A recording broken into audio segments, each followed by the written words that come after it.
सुप्रभात प्यारे बच्चों, कैसे हैं आप सभी। मुझे आशा आप सभी बहुत अच्छे होंगे और तैयार होंगे एक नए पाठ को पढ़ने के लिए। तो आइए बच्चों शुरू करते हैं हमारी ये कक्षा। आज मैं आपके लिए फिर से लेकर आई हूँ नया पाठ 15, जिसका नाम है 5 तरीके। आइए पढ़ते हैं इस नए से पाठ को। चलिए सबसे पहले हम पढ़ेंगे पाठ का सार। देखिए क्या है पाठ का सार। यह है कि लड़ाई झगड़ों से किसी का भला नहीं होता, बल्कि इससे एक दूसरे का नुकसान ही होता है ना बच्चों। प्यार से बात करने और संवाद करने से बड़ी बड़ी समस्याएं भी आसानी से सुलझाई जा सकती हैं।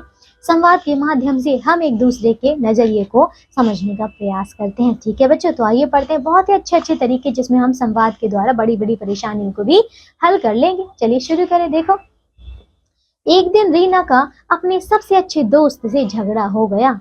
घर आकर वह भुन भुन कर रही थी, मैं उसे पीट दूंगी नहीं, मैं उससे बात करना बंद कर दूंगी नहीं, वहीं जाकर उससे सीधे बात करना ज्यादा अच्छा होगा, है ना। इस प्रकार की बातें कर रही थी। दीदी ने उसे देखकर मुस्कुराकर पूछा, क्या सोच रही हो रीना, है ना। झगड़ा निपटाने के कितने तरीके होते हैं दीदी, रीना ने पूछा, है ना। दीदी हंसी और बोली, ये कैसा सवाल है, सच में बताओ, मेरा किसी के साथ अगर टकराव है या मतभेद है तो उससे जूझने के कितने तरीके होते हैं, ऐसा रीना ने पूछा अपनी दीदी से। अच्छा तो सुनो, दीदी ने कहा, मैं तुम्हें 5 तरीके बताती हूँ और तुम बताना तुम्हें सबसे अच्छा कौन सा लगा और क्यों। कल्पना करो कि तुम एक छोटे से देश की रानी हो और तुम्हारी अपने पड़ोसी देश से दुश्मनी है और तुम उस पर आक्रमण कर देती हो। यह है पहला तरीका, जोर जबरदस्ती का। ठीक है बच्चों, ये पहला तरीका था।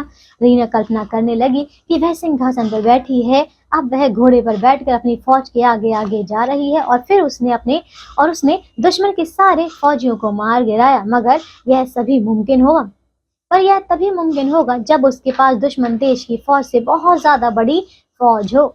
और उसके बाद क्या दुश्मन के देश के सभी लोग तुम्हारी बात मान लेंगे, है ना। दीदी ने पूछा, नहीं मानेंगे तो नहीं, उल्टा मुझसे और ज्यादा नफरत करेंगे। रीना ने कहा, है ना। हाँ, मगर यह एक तरीका है और कई बार यही करना ठीक रहता है। दीदी ने कहा, है ना बच्चों, तो ये तरीका था, सही होता है लेकिन हर बार सही नहीं होता। ठीक है, देखो दूसरा तरीका इसके ठीक उलट है। ठीक है,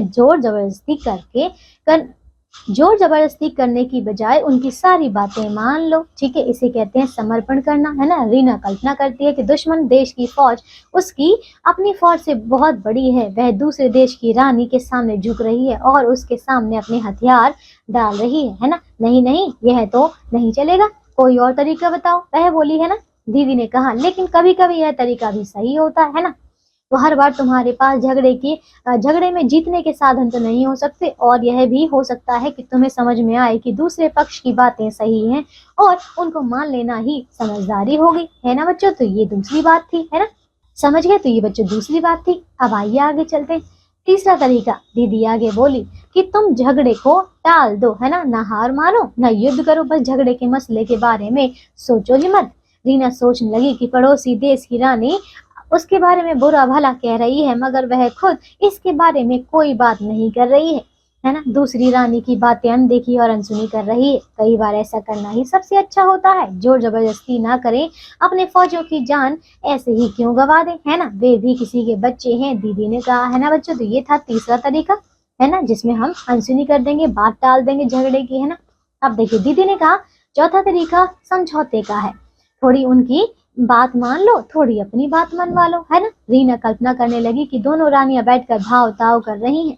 जब दोनों को लगा कि उन्हें कुछ अच्छा मिल रहा है तो समझौता हो गया, है ना। दोनों रानियां बहुत खुश नहीं हैं, मगर ये युद्ध में अपने अपने सैनिकों को मरते देखने से तो अच्छा ही है ना। जब दोनों बराबर ताकत वाले होते हैं तो कोई भी जबरदस्ती करके जीत नहीं सकता, है ना। तब सबसे अच्छा रास्ता समझौते का ही होता है, समझ आया, है ना। तो ये बच्चों समझौते का है। पांचवा और सबसे मीठा और बढ़िया तरीका संवाद का है ना, दीदी बोली। इसमें तुम दोनों एक दूसरे को समझते हो और दोनों पक्षों में से कौन सी बातें सही हैं उन पर मिलकर सोचते हो, है ना। रीना कल्पना करने लगी कि वह और दूसरी रानी बैठकर लंबी बात कर रहे हैं, दोनों एक दूसरे के नजरिए को समझने की कोशिश कर रहे हैं और प्यार से एक दूसरे को अपनी बात समझा भी रहे हैं। ठीक है, मिलकर एक नई समझ बना रहे हैं। दीदी ने कहा, अगर यह कर सको रीना तो सबसे ज्यादा सुखी रहोगी, है ना। जो सही है वही होगा, किसी की मनमानी नहीं होगी, सबकी साझी समझ से निर्णय होगा, है ना बच्चों। तो ये सबसे सही तरीका है। रीना ने कहा, हाँ, अगर यह हो सके तो सबसे अच्छा यही होगा, इसी से ये सही निर्णय होगा। दूसरे तरीकों से कहीं ज्यादा, ठीक है। वह सोचने लगी कि दोनों रानियां दोस्त बन गई हैं, वे साथ में घूम खेल रही हैं और उनकी प्रजा खुशहाल जीवन बिता रही है। फिर वह सोचने लगी कि मैं अपने दोस्त के साथ संवाद कैसे करूं। तो देखा बच्चों आपने, ये था हमारा पाठ जिसमें हमने 5 तरीके सीखे, क्या बच्चों, हमारी समस्याओं से निपटने का, ठीक है। तो आप भी इन 5 तरीकों को प्रयोग करिएगा, ठीक है। समझ गए? तो बच्चों इस पाठ के लेखक है अमन मदान, ठीक है। समझ गए? तो आज के लिए बच्चों सिर्फ इतना ही। अब हम मिलेंगे अगली कक्षा में, ठीक है, और करेंगे एक नया पाठ। तब तक के लिए अपना ध्यान रखिए, स्वस्थ रहिए, बाय बाय।